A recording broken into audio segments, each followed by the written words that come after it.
Assalamualaikum warahmatullahi wabarakatuh. Alhamdulillahirabbil alamin wassalatu wassalamu ala asyrafil anbiya'i wal mursalin wa ala alihi wa ashabihi ajmain, amma ba'd. Hadirin yang dimuliakan oleh Allah, alhamdulillah, puji syukur kepada Allah kita panjatkan pada pagi ini kita kembali melaksanakan kajian rutin setiap Ahad pagi. Yang menakjubkan, waktu kemarin kami pertama ngisi setelah Idul Fitri, Pak. Jadi lebaran kita, Idul Fitri kita hari apa? Sabtu. Itu Ahadnya ada pengajian. Ya, kalau di mana-mana libur dulu seminggu. Ya, jadi kita waktu itu kan langsung besoknya ya Pak ya, kajian pagi. Berarti terus Pak ya setiap pekan itu sampai pekan ini. Jadi alhamdulillah, yang biasanya para asatidz membahas tentang keistiqomahan, bagaimana melanjutkan amalan-amalan Ramadan setelah Ramadan. Ya ini Pak harus dijaga, memang berat ujiannya Pak. Ya salah satu contohnya Pak, sholat tarawih. Kan tidak ada di bulan yang lain tarawih, ada tahajud. Nah, cuma tahajud itu kan dilakukannya di rumah dan sendirian, bagusnya di akhir malam. Jadi berat, tapi harus dilatih. Ya, fatahajj bihi nafilatan lak. Maka hendaklah engkau langsung dari Allah, tahajud ya Rasulullah. Fatahajjad gitu. Engkau harus tahajud.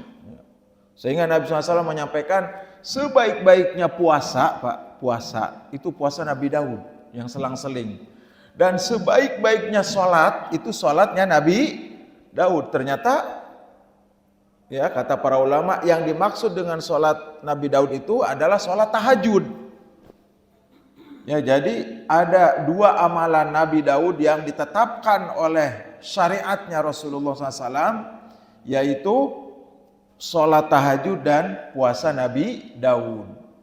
Jadi gitu Pak, dalam fikih, dalam usul fikih ada namanya Pak syar'un mangqoblana. Ada syariat sebelum Rasulullah lahir. Bagaimana mengenai pelaksanaannya pada syariat Islam? Apakah syariat nabi-nabi terdahulu Pak, sebelum Nabi Muhammad, boleh tidak dilaksanakan oleh umat Islam?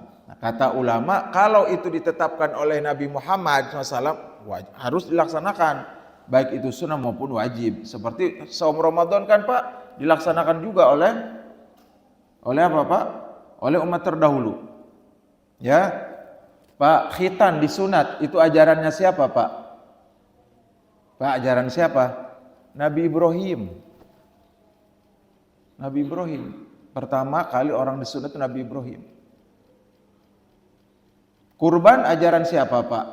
Nabi Ibrahim, mengorbankan anaknya, tapi ditetapkan oleh Nabi itu, ya, bahwa ini juga umat ini melaksanakan. Yang tidak ditetapkan Pak, jangan.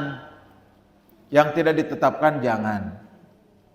Begitu. Seperti apa Pak? Kisah Nabi Sulaiman punya anak buah. Waktu beliau dalam surat An-Naml itu Pak, siapa yang bisa membawa singgasana Ratu Bilqis? Di mana Ratu Bilqis jamaah di mana?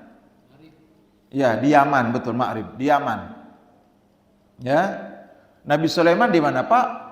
Di Palestina. Nabi Sulaiman di Palestina. Ya, makanya itu Israel mengklaim bahwa Nabi Sulaiman nabinya Kabi. Jauh Pak, enggak. Karena Israel sekarang itu Yahudi, udah enggak asli lagi ajarannya. Menuhankan selain Allah, menyembah kepada selain Allah. Ya dulu Nabi Sulaiman kan di Palestina, betul.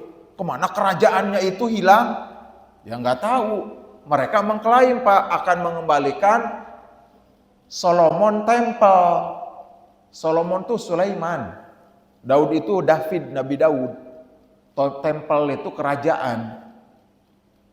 Ya, kalau bahasa Arabnya Pak, temple itu haikal. Ada yang punya anak haikal namanya, itu artinya istana. Ya, haikal Sulaiman akan dikembalikan kembali.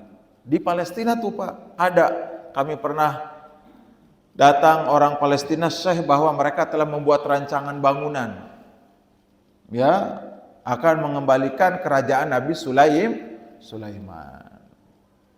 Jamaah sekalian, nah Nabi Sulaiman meminta siapa yang, saya lupa lagi ayatnya itu, suka lupa Pak, astagfirullah. Surat An-Naml. Siapa yang bisa mendatangkan apanya tadi Pak? Singgasana Ratu Bilqis, Raja Jin, waqala ifrit.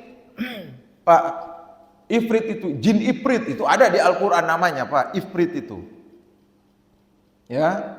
Dia mengatakan, "Ana atika, aku akan bisa membawa kepadamu wahai Nabi Sulaiman sebelum engkau berdiri." Sebelum engkau berdiri. Kata siapa Pak?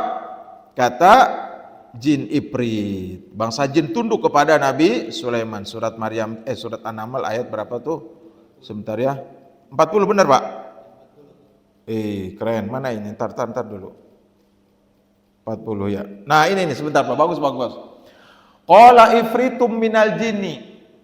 Ifrit berkata, jin ifrit minal jin, ana atika bihi, wahai Nabi Sulaiman, aku bisa mendatangkan qabla an taquma min maqamik, sebelum kau berdiri. Kan Nabi Sulaiman duduk di singgasananya kan capek Pak.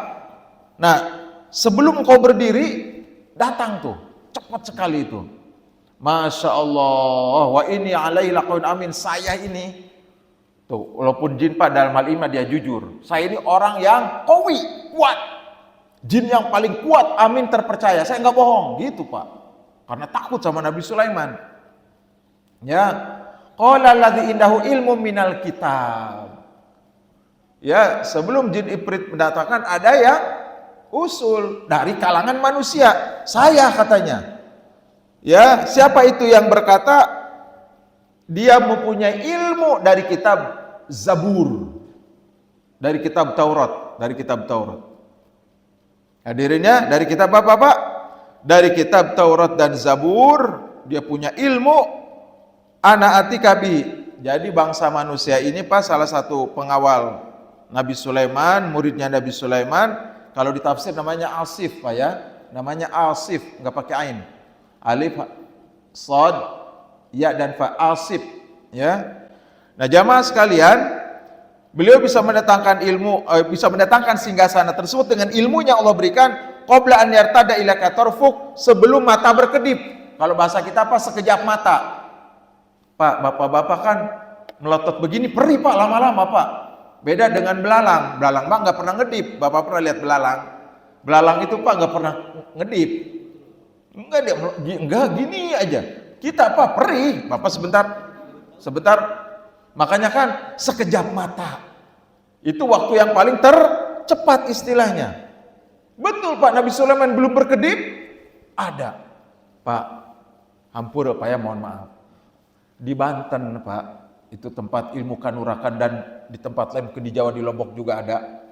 Ada orang Pak mencari ilmu bagaimana Asif ini murid Nabi Sulaiman bisa mindahin dalam waktu yang sangat apa Pak? Cepat. Kata ulama jangan dicari. Ya, tapi kan ada di Al-Quran. Jangan. Bahaya. Nabi Muhammad tidak mengajar. Nabi Muhammad pernah Pak mengajarkan kepada sahabat ilmu seperti ini. Walaupun di Al-Quran. Itu syariat sebelum kita. Kalau ada,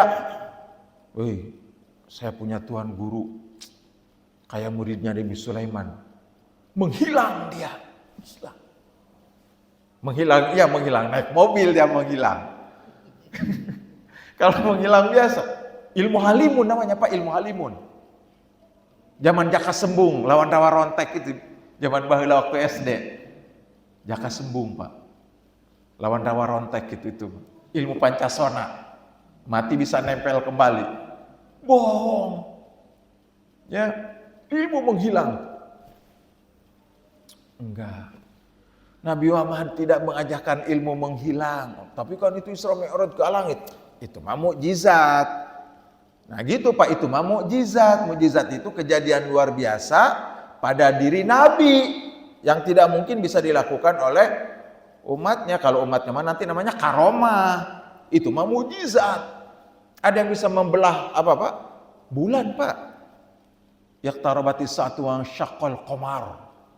Telah dekat waktu kiamat ketika bulan terbelah. Bulan, ya Allah. Orang Quraisy minta dibuktikan kenabian saya ini benar apa enggak. Salah satunya apa Pak?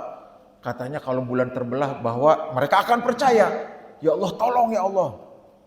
Jadikan bulan itu terbelah. Terbelah Pak. Bagi dua jalan. Terbelah.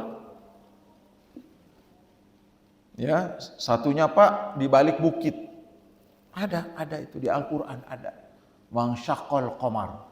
Bulan menjadi terbelah. Ya, nah itu nggak bisa dicari bagaimana cara membelah bulan. Orang mau ke bulan, cari itu, jangan. Saya punya ilmu cara membelah bulan, membelah lautan. Nah itu Pak ya. Jadi termasuk ini Pak.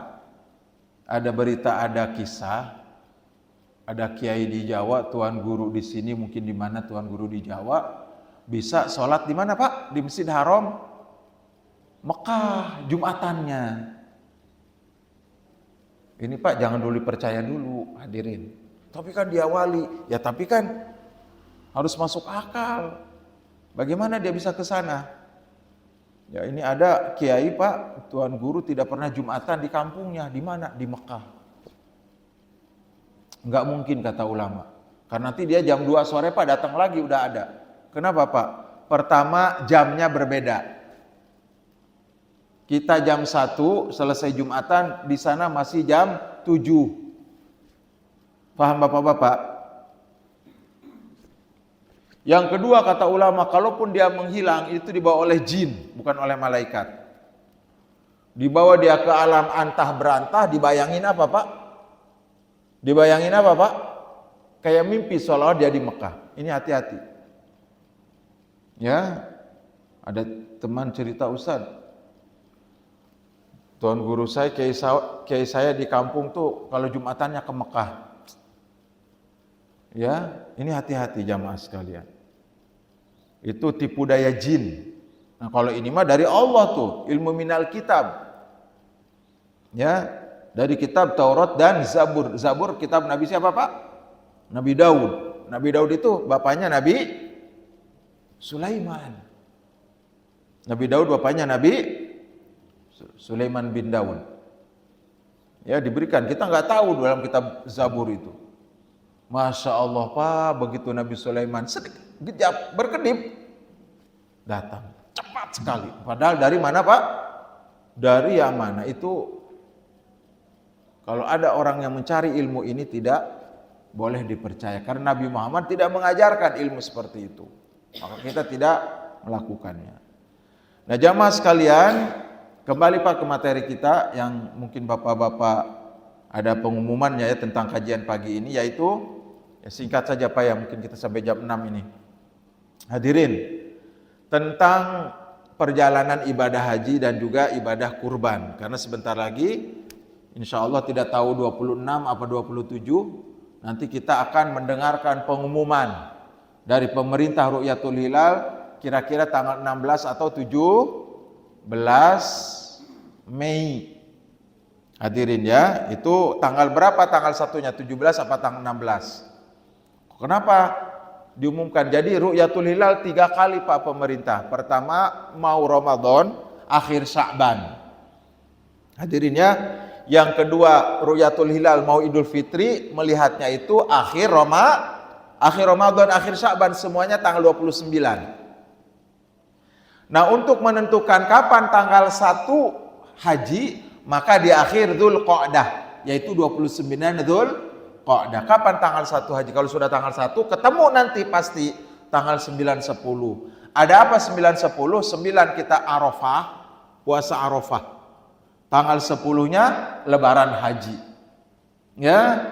Kita tanggal 9 di sini puasa yang pahalanya dihapus dosa setahun yang lalu dan setahun yang akan datang.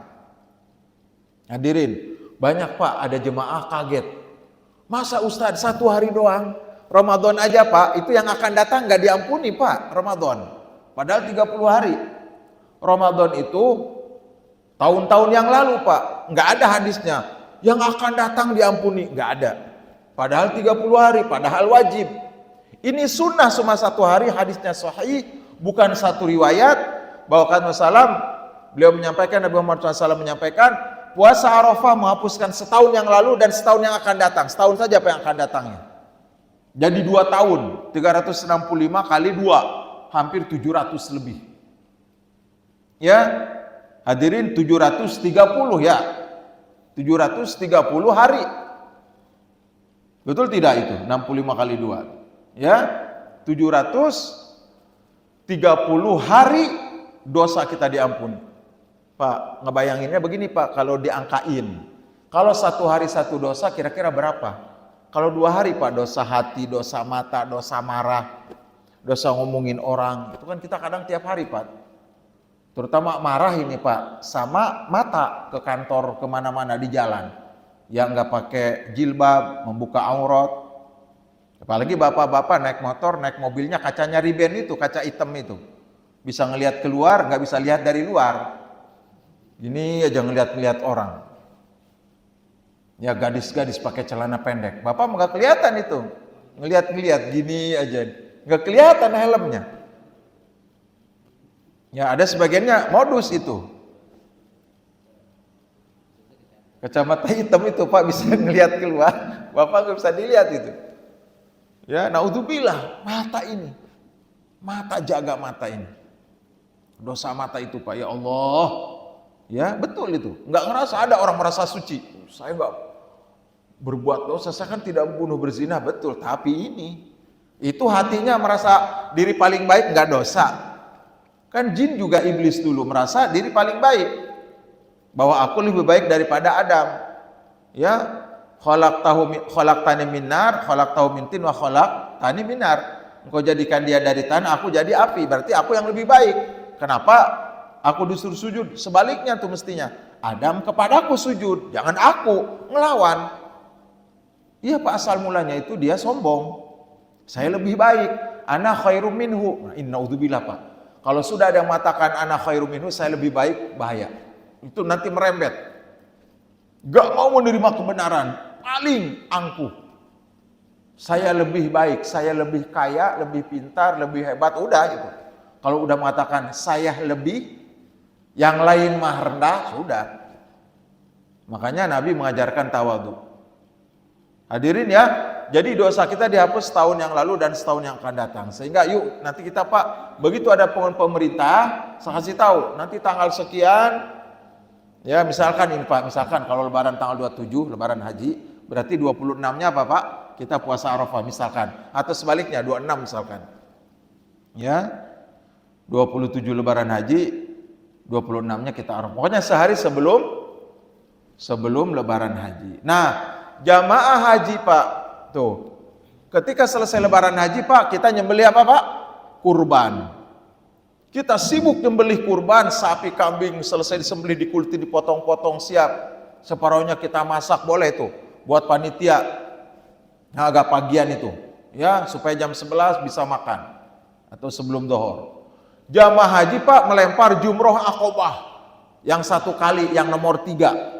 Jumroh itu Pak ada 1, 2, 3 yang dekat dengan Ka'bah. Ya ini yang nomor 3. Berangkat dari Mina tuh Pak. Ya, karena jamaah haji selesai apa Pak? Wukuf di Arafah, itu Arafah di sebelah sana. Wukuf di Arafah, kemudian mabit di Muzdalifah. Setelah Muzdalifah Pak, mereka melewati Mina. Ya karena lokasi melempar jumroh di Mina Pak. Terus tuh. Ya subuh hadirin. Dari Muzdalifah, kan keluar dari Arafah maghrib atau malam. Nyampe di Muzdalifah itu apa Pak? Malam, kemudian tidur, mestinya tidur tuh, jangan lewat saja. Kemudian setelah subuh nih kayak begini Pak, kita Pak habis sholat subuh, nggak ada makanan Pak, nggak ada air. Ya, di Mina mah ada tenda, Muzdalifah mah nggak ada Pak. Makanya jamaah Indonesia karena khawatir tuh, terutama yang tua-tua itu lewat saja. Di Muzdalifah kan Bapak pernah dengar, nyari batu itu loh Pak ya, pernah dengar ya? Nanti kata manasik haji, pembimbingnya itu, ibu-ibu di Muzdalifah kita turun sebentar ngambil batu saja buat dilemparin nanti di besoknya nih di nomor 3. Kita nggak melempar jumroh katanya. Pas yang sunnah itu sampai subuh. Pak nggak ada alas kita tidur. Kan cuma bawa ransel doang kita Pak sama pakaian ihram.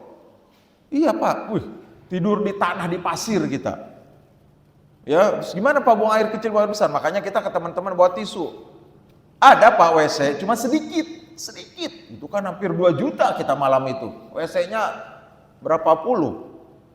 Dan luas jamaah sekalian. Masya Allah di Muzdalifah itu Pak. Bapak tahu yang banyak tenda itu di Mina Pak, tempat nginap 3 malam. Muzdalifah mah nggak ada. Saya pernah mendampingi ulama Saudi Arabia Pak.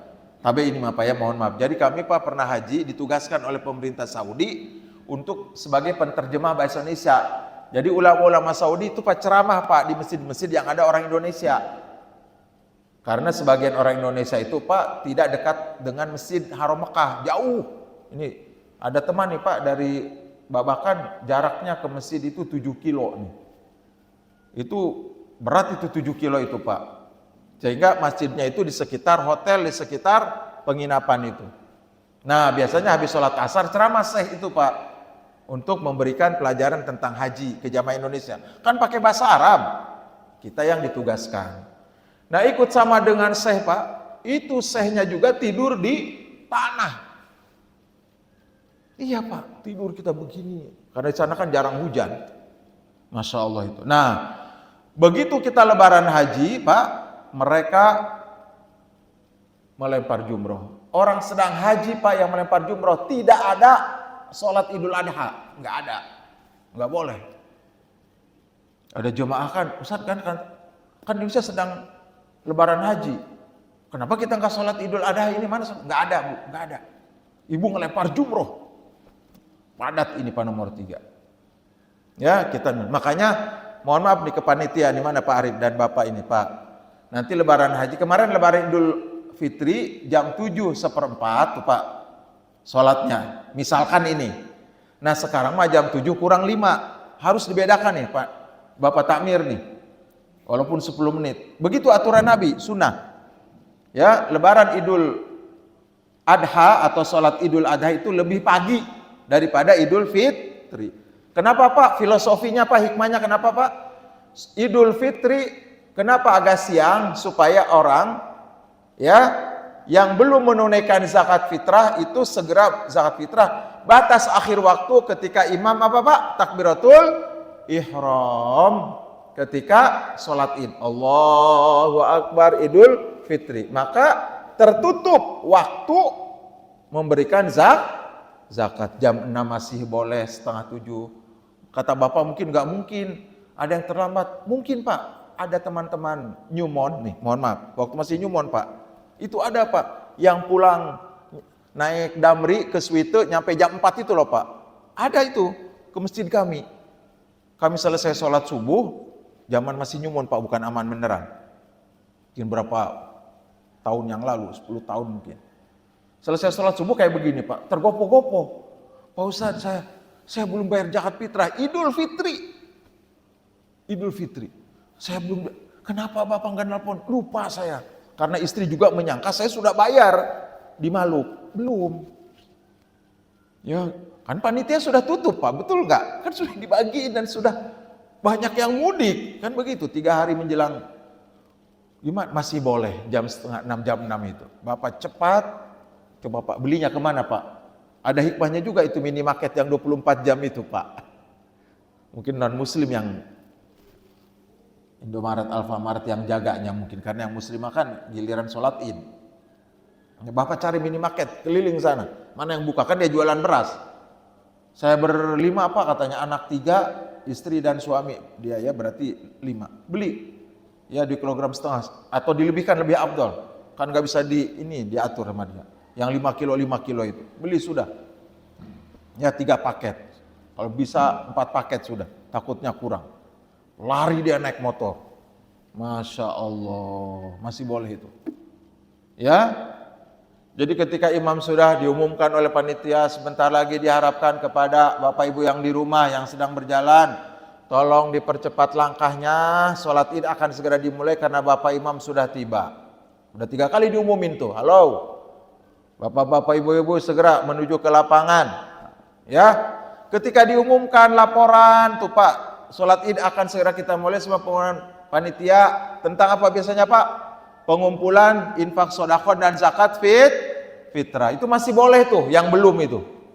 Yang belum zakat fitrah. Masih kepada siapa kek orang. Ya. Nah, jamaah sekalian, kalau imam sudah mulai Allahu Akbar, takbiratul ihram tuh. Nanti itu satu takbir Pak, ditambah 7 lagi tuh. Yang 7 mah sunnah. Yang 7 mah itu apa Pak? Sunnah. Allahu Akbar, itu bukan wajib. Bukan wajib. Ya, itu sunnah bapak-bapak yang ketinggalan. Ketika imam sedang apa Pak? Baca bismillah, bapak baru datang. Bismillahirrahmanirrahim. Kan biasanya sabihis atau ayat yang lain. Sabihisma rabbikal a'la. Bapak datang nih. Satu kali aja Pak. Jangan Allahu Akbar, Allahu Akbar, Allahu Akbar. Jangan. Sunnah itu Pak, ikutin, sudah dengerin. Allahu Akbar, Allahu Akbar. Jangan. Nah, kalau takbir yang 4 pada sholat jenazah itu apa Pak? Rukun. Itu mah harus dikerjakan. Cuma bedanya, mohon dicatat ini. Kalau imam sudah 2 kali kan sedang ya, takbir pertama Al-Fatihah. Takbir kedua sholawat. Takbir ketiga doa. Nah, doa kan agak panjang tuh takbirnya, bapak baru datang. Kata ulama fikih, bagi yang baru datang, takbirnya sekali aja. Ibarat kita sholat kan rukun pertama. Jangan ngejar imam, jangan imam sedang Allahumma gfir lahu dia, Allahu Akbar. Allahu Akbar. Allah, jangan Pak, saya pernah lihat berkali-kali. Bapak ikutin aja takbir ketiga, Allahumma gfir lahu.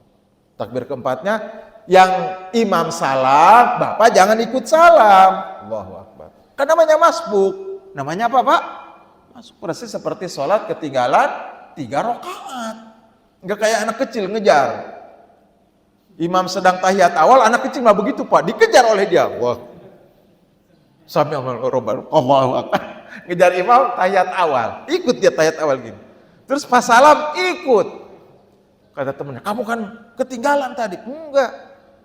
Saya kejar dia. Cukup saya. Anak kecil ini. Begitu. Saya sahabat dengan imam. Tadi kan saya pas katanya 3 rakaat 4 rakaat. Enggak begitu Pak ya, mohon maaf ya. Ini ilmu Pak. Saya pernah berkali-kali lihat. Imam ketika baca Allah maghfir lahu takbir ketiga, ada makmum datang, dia kejar. Allahu Akbar. Al-Fatihah. Allahu Akbar. Sholawat dia. Allah. Enggak. Ya. Takbir sekali, nanti masbuk dia. Sah. Nah kalau Idul Fitri itu dengan Idul Adha itu sunnah. Boleh tidak baca? Boleh Pak. Tidak takbir boleh. Bapak jangan khawatir, sah. Nah repotnya Pak, 2 tahun yang lalu keponakan nelpon. Mohon maaf. Dari Banten itu Pak. Om katanya, kan kita selesai sholat Pak. Saling ucapin selamat Pak ya. Lewat WA, video call. Keponakan tergopoh-gopoh. Om ada apa? Ada apa? Tadi imamnya setelah takbir ke-7 itu Pak, Allahu Akbar, Allahu Akbar. Bismillahirrahmanirrahim. Sabbihisma rabbikal a'la alladzi khalaqa fasawwa. Enggak baca Al-Fatihah Pak. Lupa. Kejadian. Keponakan nelpon. Saya nggak yakin. Saya telepon kakak. Bener Kak, paman. Paman juga sering jadi imam di sana. Udah sepuh juga. Iya. Lupa katanya bapak imam sudah sepuh Pak. Kasihan. Kenapa nggak diingatkan? Sudah. Subhanallah. Subhanallah. Dia bingung. Sampai salam Pak. Assalamualaikum. Itu Pak makmum jangan ikut. Jangan ikut. Kan batal sholatnya Pak. Nggak melaksanakan rukun itu batal. Assalamualaikum. Datang takmir apa bapak-bapak yang sepuh. Pak Kiai sudah sepuh, Pak Kiai besar. Pak Kiai, mohon maaf. Ada apa? Bapak tidak baca Al-Fatihah. Rakaat pertama Pak, rakaat kedua baca. Bapak, yang benar katanya. Saya baca. Tidak baca Bapak, lupa Bapak. Kenapa nggak diingatkan? Sudah katanya. Bagus beliau bijak Pak. Bagus beliau, nggak ada malu. Sholat kita tidak sah. Pak, kalau sudah salam tidak sah. Beda dengan sujud sahwi Pak, rukun. Mohon maaf Pak. Sujud sahwi itu bukan meninggalkan rukun. Rukunnya tidak bisa diganti Pak. Sholat kita tidak sah jamaah diumumkan pakai mic. Tidak sah. Ulangi, mohon maaf. Ulangi. Kita surat pendek saja. Sudaina atau inakulullah. Kita ulangi. Pak, anak remaja, anak muda nggak mau. Capek kita keluar dia. Orang-orang tua aja berapa baris. termasuk ibu saya. Iya kita, mama ini, iya kita ikut sholat lagi tuh anak-anak remaja pada pulang katanya, keluar. Tidak sah. Capek kita katanya, sudahlah. Tanggung jawab Pak Imam itu sudah katanya. Tanggung Pak Imam katanya. Kan dia batal sholatnya termasuk dia, nggak bisa ditanggung tuh. Yang ditanggung tuh kalau lupa, kalau nggak tahu. Ya, jadi bapak-bapak nih, mulai yang kemarin bolak-balik ngajar Hakim Jalan Lingkar, tanggal 21 kemarin sudah mulai padat Pak. Ya, tadi juga malam konvoi itu Pak. Begitu haji Pak, memang beda. Pemerintah menyiapkan segala-galanya. Pagi kita harus ke wali kota dulu, pelepasan dari wali kota ke asrama haji. Kenapa enggak ke bandara langsung Pak? Sudah asrama haji, kenapa Pak? Diperiksa kesehatan. Bahkan Pak, kata teman ini, Ustaz, nanti kalau ke asrama haji saya diinstruksikan oleh ketua kloter itu tidak boleh bawa makanan dari luar Pak. Dijaga kesehatannya, takut mencret. Luar biasa pemerintah ini, betul Pak. Ya, kita 3 kali makan itu semua ditanggung. Ya, nggak boleh ada makanan dari luar, dilarang keras Pak. Iya, ya. Nah selesai di sana Pak baru. Nah kenapa di sini Pak? Karena bapak-bapak jemaah haji harus mandi besar, mandi ihram Pak. Ya, untuk yang kloter kedua, yang ke Mekah langsung itu mandinya di asrama haji. Mandi di asrama haji Pak. Karena mereka berpakaian ihramnya di atas pesawat. Begitu, walaupun tuh gini Pak caranya, mandi tapi belum niat Pak. Pakaian ihram, pakaian dalam, nanti menjelang Qarnul Manazil, Jeddah itu Pak, Qarnul Manazil, tempat mikot. Mikot itu apa? Batas awal pakai pakaian ihram, itu wajib hukumnya. Kalau melanggar Pak kena dendam. Jadi melanggar, nih Pak, ya misalkan ini perbatasan Lombok Barat dengan Mataram, Tembolak. Ya, nah itu Lombok Barat tuh Mekah, sudah harus pakai pakaian. Kita udah lewat Tembolak Pak, belum pakai ihram, itu kena denda Pak, 1 ekor kambing, namanya dam. Orang yang mau berhaji tidak pakai pakaian ihram, itu kena dam. Wajib pakai pakaian ihram itu. Ya, nanti di pesawat Pak, pakaian dalamnya Bapak pakai kaos kan 10 jam tuh dingin, AC Pak. Dilepas tuh, nanti diumumkan oleh pramugaranya, petugas, 1 jam lagi akan melewati mikot. Bapak Ibu calon jemaah haji mohon segera disiapkan pakaian ihramnya, segera. Yang tidur di samping kiri kanannya tolong diingatkan. Iya, kan capek Pak, 10 jam. Ya diingatkan. Itu yang kloter kedua Pak. Yang ke Madinah mah enggak mandi di sini. Kan mandinya di mana Pak? Di Bir Ali atau di hotel. Itu yang mohon maaf kalau kata Pak Haji, kok saya dulu enggak, ya mungkin Bapak kloter pertama. Ya, jadi kloter kedua yang ke Mekah dulu, ada teman kami dari Babakan, Ustaz, mandinya di sini. Ya, nanti 10 jam itu Ustaz, kita di pesawat, oh ya memang begitu. Nah, nanti mohon maaf Pak, celana pendeknya dilepas, baju dalamnya karena dingin kan dilepas. Udah mulai itu. Ya, nanti Pak diumumkan keras tuh sama pramugari. Sekarang tibanya miqat, segera niat, nanti pembimbingnya begitu Pak. Nawaitul hajja wal umrah lillah. Begitu ya, jamaah sudah pakai ihram, sudah. Mari kita niat semuanya. Kita niat haji dan umroh karena Allah. Labbaik Allahumma hajjan. Ya, kalau untuk yang apa Pak? Untuk yang umroh, haji tamatu, labbaik Allahumma umratan. Kita sekarang melaksanakan umroh dulu, nanti kemudian haji. Baru baca talbiyah. Gitu, hadirin ya. Nah, karena memang ini perjalanannya Pak melelahkan ibadah haji ini, capek luar biasa, dan juga Pak ibadah ibadah hartanya sangat besar, maka ulama mengatakan Pak, sholat itu ibadah fisik, puasa ibadah fisik menahan lapar, zakat ibadah harta karena yang dikeluarkan harta. Haji perpaduan antara ibadah fisik yang sangat capek dan ibadah harta yang sangat banyak. 50 berapa juta Pak? 52 apa? 50 berapa? 59. Itu yang haji reguler. Yang haji plusnya saya cek di internet 150 juta sampai 300. Yang resmi ya dari pemerintah. Yang ONA plus jamaah 200 Pak ya. Yang nunggunya 7 tahun. Bapak kalau punya uang, siapa yang menjawab Pak? Udah jangan lama yang 20 tahun, 7 tahun. Ustaz saya jual tanah 1 M. Alhamdulillah, sudah setor Pak, berdua dengan istri 400 juta, sudah, tunggu 7 tahun. Bahkan itu dipercepat bisa 5 tahun. Yang resmi ya, bukan Puroda, bukan ini yang sedang berkasus, jangan. Jangan Pak, haji ini, haji itu yang 400 juta apa, jangan. Ikuti pemerintah saja, nanti uang nggak kembali repot. Begitu jamaah sekalian, kalau ada uang, itu sekaligus. Karena ini nunggunya lama Pak, Masya Allah. Nah hadirin, sehingga kata ulama banyak hadis-hadis sahih tentang keutamaan haji ini Pak, bahwa haji dan umroh itu, jamaah haji dan umroh mereka wafdullah, mereka adalah tamu Allah. Kalau mereka berdoa Allah akan kabulkan, kalau mereka meminta Allah akan kasih, minta ampun Allah akan ampuni.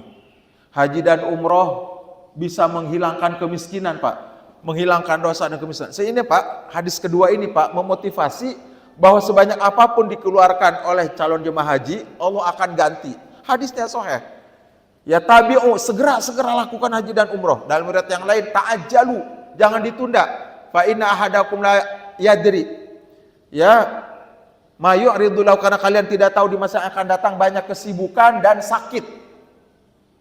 Hadirin ya, nah tentu Pak kemampuan ini setelah SPP terpenuhi, sandang, pangan, papan, rumah sudah lunas, kendaraan alhamdulillah sudah lunas, anak sekolah alhamdulillah sudah ada. Ini Pak, ada uang lebih kan para bos-bos itu tuh, pengusaha. Ada nih Pak, 200 juta ini. Ya mau hari legurer dengan istrinya silakan, yang penting sudah daftar dulu. Ini yang repot Pak, mohon maaf. Tanggung jawab di akhirat itu sekali lagi Pak, sekali lagi, yang mampu ada uang nganggur 52 juta, 59 juta, bahkan ini 100 juta lah dengan istrinya. Ya, uang diam Pak, itu tidak segera disetorkan, kemudian dia meninggal dunia, berat. Kecuali kata bapak, untuk anak saya sekolah boleh Pak, itu kebutuhan pokok, boleh. Ini Pak 100 juta buat anak saya kawin Pak, bulan depan, boleh, silakan. Ada bos-bos bahkan bukan 100 juta Pak, miliaran. Ya, itu enggak mau. Nanti meninggal dunia. Wah, disangka oleh dia Pak, haji itu sunnah Pak. Haji itu rukun.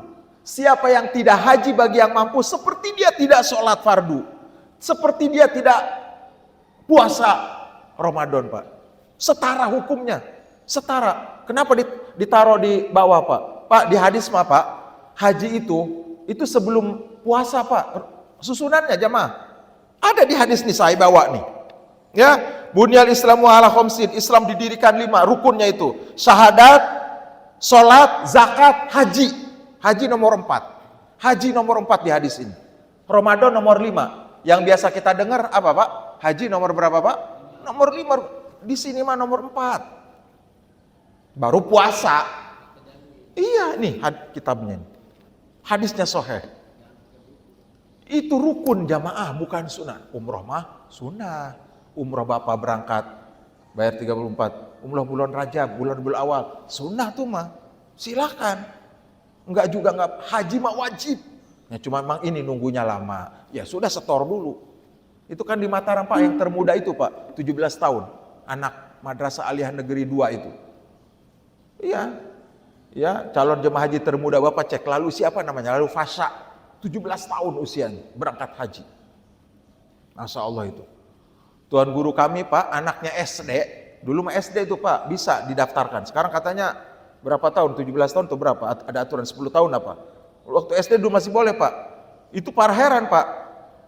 Ustadz waktu rapat kita, Bapak Tuan Guru, benar Bapak Tuan Guru, udah didaftarkan haji. Ya memang. Sekarang dia kelas 6 SD kan hajinya 20 tahun lagi. Nanti dia kuliah, setelah kuliah barangkali. Tahu Pak, yang anaknya didaftarkan haji dengan izin Allah, Pak, dia lulus dari Gontor, berangkat ke Mekah, Pak, sekolahnya di Madinah.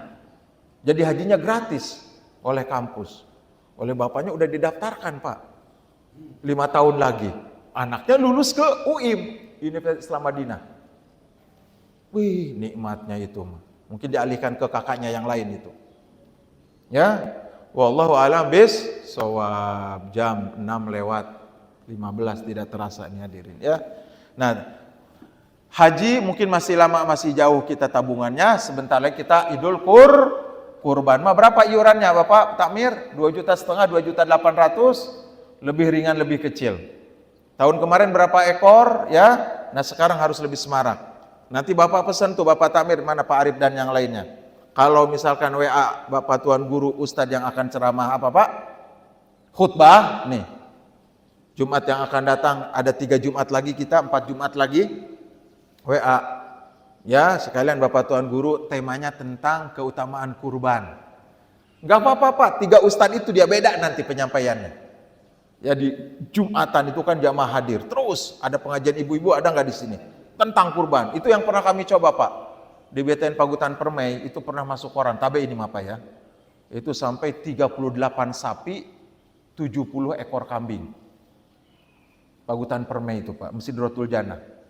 Ya kita geber khutbah Jumat, pengajian. Sampai orang dari luar berdatangan nitipin. Ya, karena tukang sapi jagalnya itu khusus Pak, 4 kelompok itu dari Skarberi, Karangpule, dari Kediri 18 orang. Saya tidak bisa waktu itu nyembelih sapi karena belum ada. Nyembelih kambing Pak sampai 70 ekor. Tahu Bapak, keram 70 ekor Pak kambing.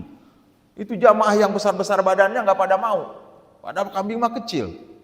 Ustadz aja, ayo ada 2 orang itu akhirnya ngebantuin.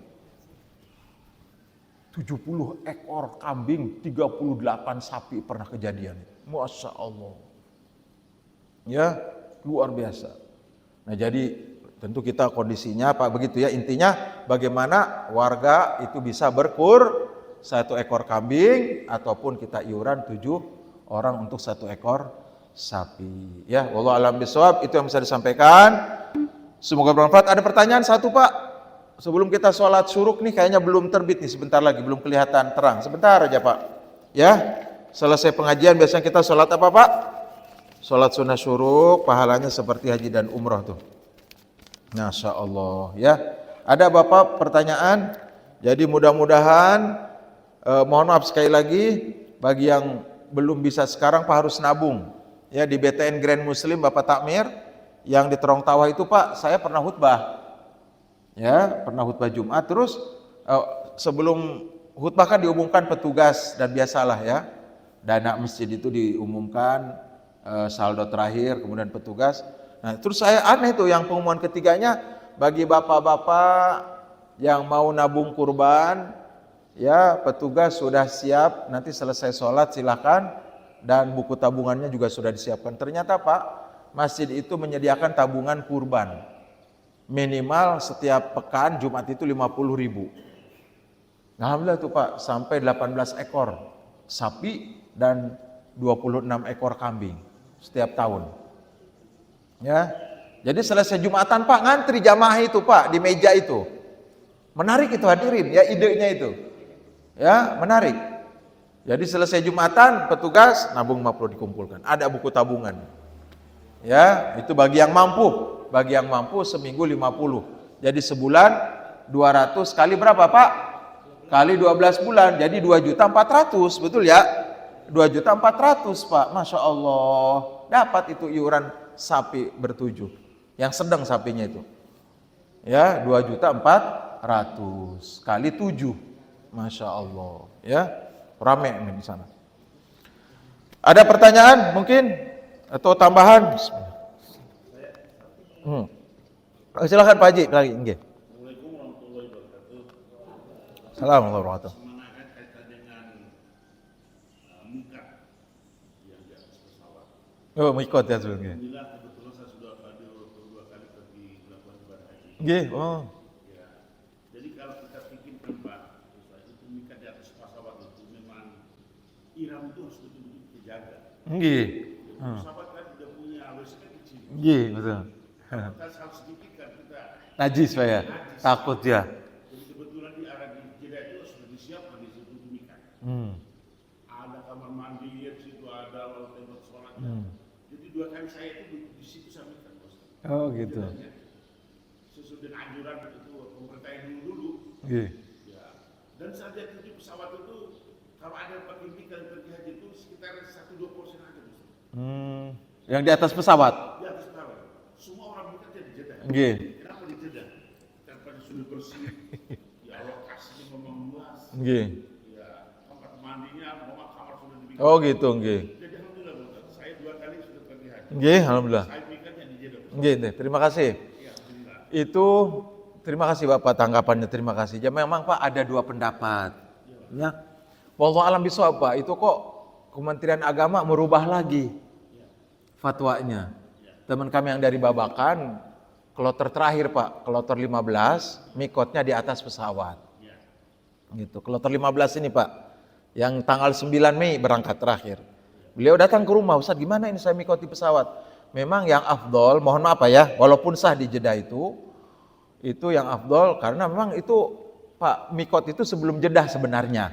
Itu sehingga makanya saya heran juga kok dulu jemaah haji itu oleh pemerintah Indonesia melalui Kemenak dianjurkan mikotnya di Jeddah karena tadi kemungkinan mohon maaf kamar mandinya sempit banget. Gitu. Makanya kami katanya harus mandi di sini, nanti tinggal buang air kecil aja di sana di pesawat giliran. Terus saya di Jeddah tinggal wudhu, tetap pakai mohon maaf Bapak pakai celana ya, mohon maaf pakaian ihramnya apa di pesawat apa ketika di Jeddah kan ada Pak. Ada kalau di Jeddah itu tetap ketika di pesawat Bapak pakai celana panjang sama baju kemeja di pesawatnya. Pas turun dari dari pesawat ke bandara itu. Baru nanti di kamar mandi diganti Pak ya? Nggak apa-apa. Itu memang Kemenag melalui MUI membolehkan. Itu Pak, melalui MUI Majelis Ulama itu membolehkan karena susahnya untuk mikot di atas pesawat. Iya, darurat Pak katanya Pak, darurat. Nah cuma ini nggak tahu Pak saya. Nanti saya mau tanya lagi, kenapa ini kok diulang lagi ini, dirubah lagi gitu. Mikotnya harus di pesawat. Karena memang yang itu lebih afdol yang di pesawat itu karena sudah batas. Ya terima kasih Pak. Itu kondisional Pak ya, namanya Dura. Terima kasih. Informasi sangat bagus Pak. Tiang nanti mau tanya ke teman. Ya kenapa itu? Apa khusus Kemenag NTB gimana dengan karena nanti Pak yang berangkat kan bukan dari NTB aja Pak. Nah kebetulan kloter yang 15 tanggal 9 berangkat itu diperintahkannya oleh ketua kloternya dan pembimbing haji kita akan mikot di pesawat saja katanya gitu. Sehingga mandinya di asrama haji. Karena dari Bandara Bil langsung ke Jeddah Pak, ke Mekah. Enggak transit ke Dubai kemana enggak, langsung. Ya Masya Allah semoga selamat mereka di perjalanan, kita doakan Pak, karena gonjang-ganjing mau perang lagi, apalah mudah-mudahan gak terjadi. Si Trump itu nakut-nakutin lagi, pokoknya selesai gencatan senjata kita perang lagi. Itu kan Pak, roket kan berseliweran itu di atas. Sedangkan ribuan ratusan pesawat kan bukan dari Indonesia saja, seluruh dunia menuju Mekah itu. Ya, nyasar nanti roket, naudzubillah. Ratusan orang kena nanti, naudzubillah ya. Kita doakan mereka selamat, sehat dan tentu mendapatkan haji yang mabrur. Itu saja, terima kasih Pak Haji, terima kasih nih, tiang informasi lagi nanti. Kita tutup dengan doa penutup majelis. Subhanakallah bihamdika, asyhadu alla ilaha illa anta astaghfiruka wa atubu ilaik. Assalamualaikum warahmatullahi wabarakatuh.